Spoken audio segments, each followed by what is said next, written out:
Most people believe a heart attack gives you a warning. Chest tightening, the left arm going numb, a sudden collapse. That's the version Hollywood sells. That's the version most people carry in their heads. But past the age of 60, the most deadly cardiac events don't announce themselves. They build quietly, in the dark, while you're sound asleep. No signal, no window to react, no second opportunity. And here is what leaves most of my patients speechless when I tell them this in the recovery room. Those events are almost always set off by something routine, something completely unremarkable, something you did right before switching off the light. I'm Dr. Eric Sinat. I'm a cardiac surgeon. I've spent more than 20 years cutting through chests, reconstructing arteries, and holding living hearts in my hands. I've also spent 20 years watching the exact same preventable patterns show up again and again in patients who had absolutely no idea what they were doing to themselves each and every night. Tonight, I'm going to walk you through 5 of those patterns. 5 habits that are silently cocking the hammer while you sleep. And then I'll show you precisely how to disarm it, one simple evening adjustment at a time. Stay with me. What you're about to hear in the next few minutes may genuinely be the most valuable thing you encounter this year. Here's something the majority of people don't realize. Your cardiovascular system doesn't shut down when you fall asleep. It changes modes. In a healthy body, nighttime is when blood pressure naturally drops, typically 10 to 20% below daytime levels. The heart rate slows, the arterial walls ease up. It's the body's biological maintenance window, a reset mechanism that's been running your entire life.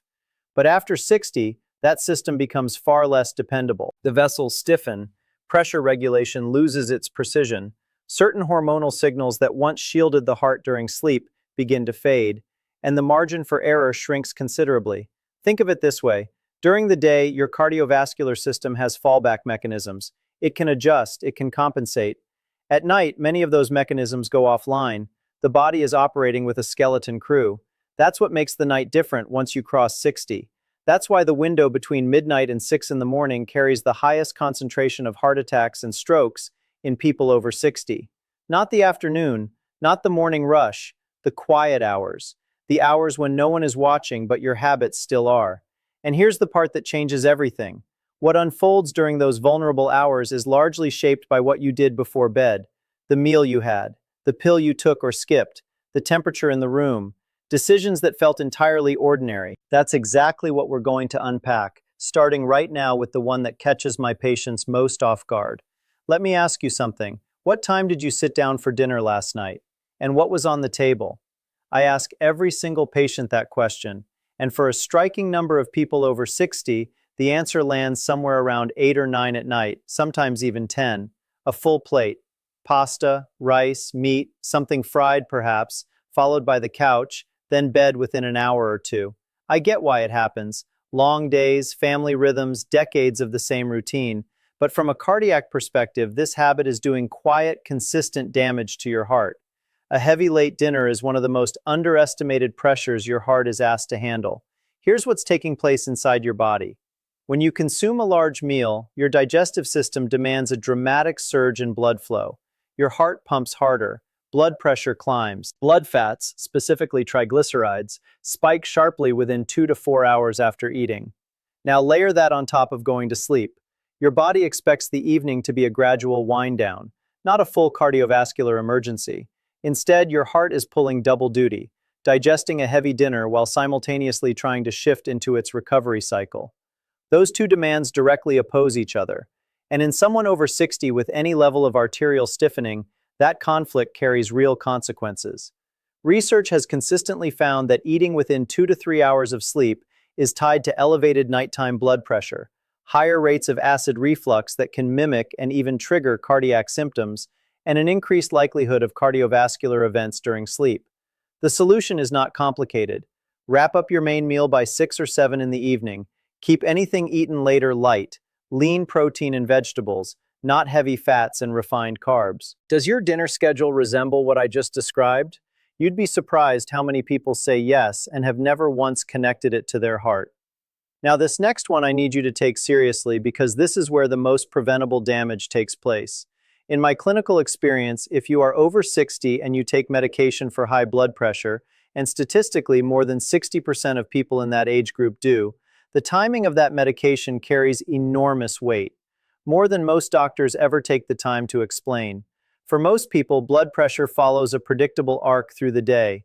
It rises in the morning, peaks in the afternoon, dips at night. But a significant portion of people over 60, particularly those managing hypertension, never get that nighttime drop. Their pressure holds steady or actually surges in the early morning hours. This is called nocturnal hypertension. Most people have never heard of it, and it is dangerous in ways that daytime high blood pressure simply is not. While you sleep, the arterial walls are not braced for impact. A pressure surge at 3 in the morning strikes those walls very differently than one at 3 in the afternoon. It's more likely to rupture a vulnerable plaque inside a coronary artery, more likely to set off clot formation, more likely to put someone on my table. If you take your blood pressure medication exclusively in the morning, it may be losing its effect precisely when you need it most. If you skip it entirely, you may be completely exposed during the most critical hours of the night. What should you do? Bring it up with your doctor directly.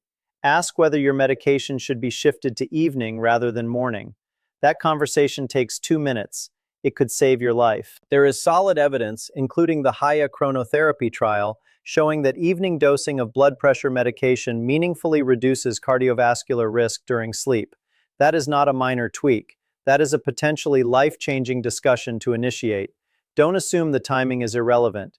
In cardiology, timing can be the entire difference, and most patients over 60 have never once raised this with their physician.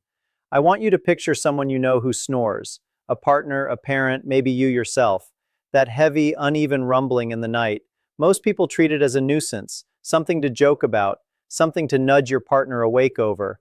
I treat it as a cardiac warning sign until I have reason to think otherwise. After 2 decades in this field, I mean that without exaggeration. Sleep apnea is one of the most underdiagnosed and underestimated conditions I encounter in patients over 60. Estimates suggest over 30% of older adults have some form of it, and the overwhelming majority have never been evaluated or treated. They have no idea what it is quietly doing to their heart every single night. Here is what actually happens during an apnea episode. You stop breathing. 10 seconds, 40 seconds, sometimes longer. It can happen dozens of times every hour. Each time, the oxygen in your blood drops sharply. Your brain reads this as a crisis and fires a stress response. Adrenaline, cortisol, a sudden jolt in heart rate and blood pressure. Your heart lurches into emergency mode while the rest of you is still asleep. Night after night, year after year.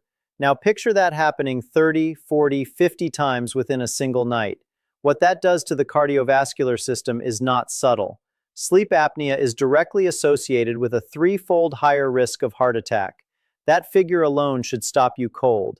It is strongly connected to arrhythmias, including atrial fibrillation, which itself raises stroke risk dramatically. It speeds up the thickening and hardening of arterial walls, and because the person is unconscious through all of it, they often don't find out until something catastrophic occurs. The warning signs are not always loud. Yes, heavy snoring is one, but there are others. Waking up with headaches, feeling drained even after a full night's rest, needing to urinate repeatedly through the night, waking up with a dry mouth or a sensation of choking. If any of that sounds familiar, speak to your doctor about a sleep study. Here is what I say to my patients plainly. If you snore heavily, you're over 60, and you have any cardiac or stroke history, getting assessed for sleep apnea is not a suggestion. It is part of taking your heart seriously. Full stop. The treatment, most often a CPAP device, is not the most glamorous thing, I know that.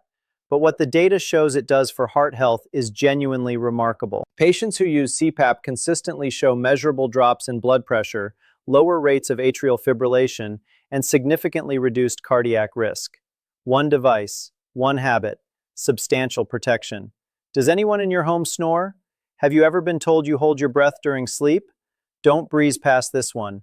This next habit is driven by something entirely logical, and that's precisely what makes it so easy to overlook. Many people over 60 deliberately scale back how much they drink in the evening. The reasoning is completely understandable. They don't want to be up at 2 in the morning making bathroom trips. Broken sleep is miserable. Getting up at night increases the risk of falling. So they cut off fluids after dinner, sometimes as early as 4 in the afternoon. I understand it completely. But from a cardiovascular standpoint, Going to bed even mildly dehydrated is a genuine risk factor, and one almost nobody discusses. When you're dehydrated, your blood thickens. It becomes more viscous, less fluid. In a young cardiovascular system, that's a manageable inconvenience. In someone over 60 dealing with arterial stiffness and built-up plaque, it's an entirely different situation. Dense blood moves sluggishly through already narrowed passages. It is far more inclined to form clots.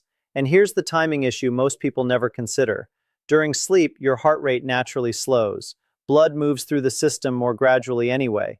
Now combine that with thicker blood, a body that hasn't moved in 7 or 8 hours, and arteries that may already be partially obstructed.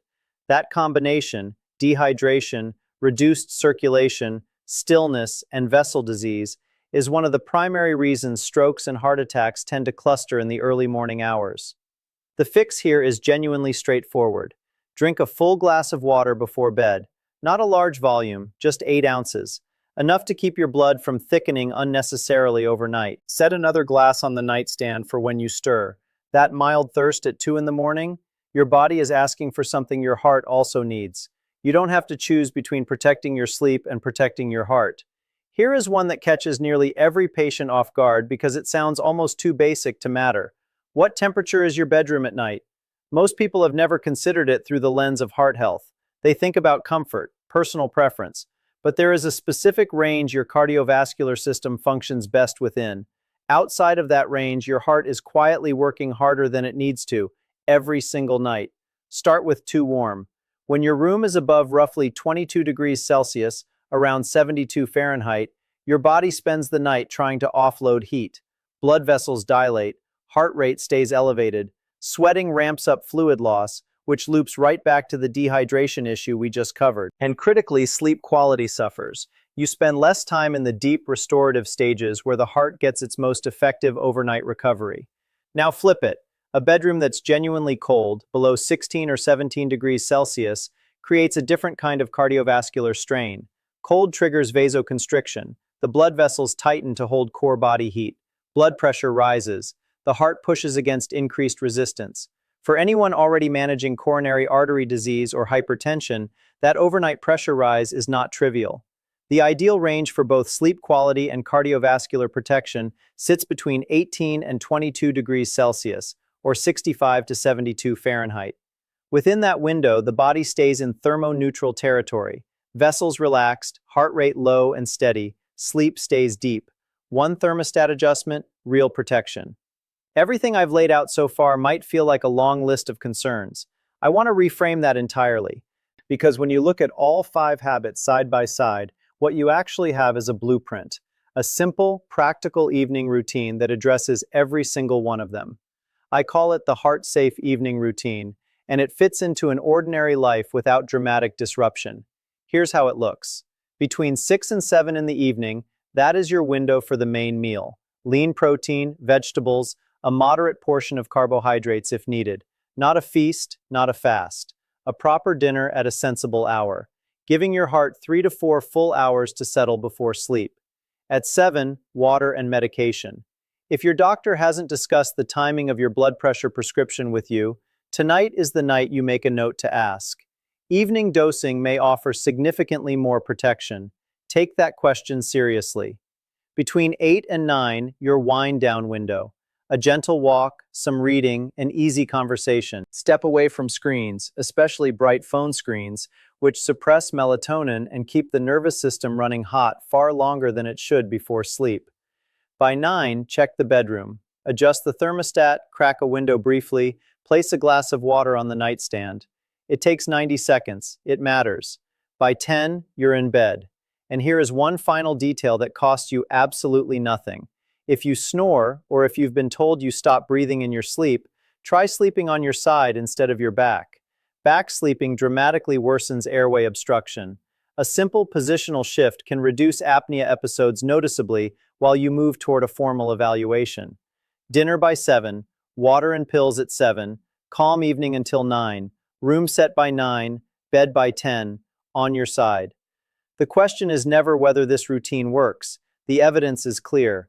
The question is whether you'll actually follow through tonight. I want to be honest with you for a moment, not as a content creator, as a surgeon. I have stood at an operating table at 3 in the morning, holding a heart that had failed because of a clot that formed silently in a narrowed artery. I have spoken with families in waiting rooms at dawn, families who had kissed their loved one goodnight just a few hours earlier with no idea anything was wrong. I have reviewed autopsy reports on people who were making birthday plans for their grandchildren the week before. And in case after case, the contributing factors were not mysteries. A late dinner, a skipped medication, a room that ran too warm, a body slowly dehydrating, an airway that had been collapsing silently for years while everyone assumed the snoring was just snoring.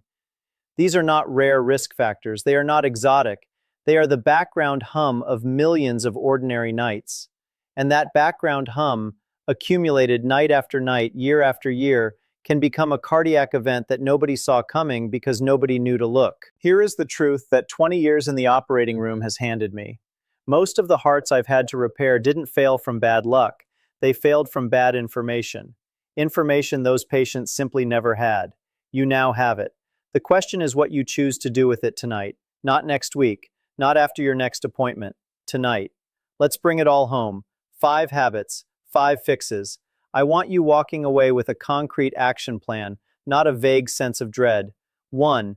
Finish your main meal by 6 or 7 in the evening.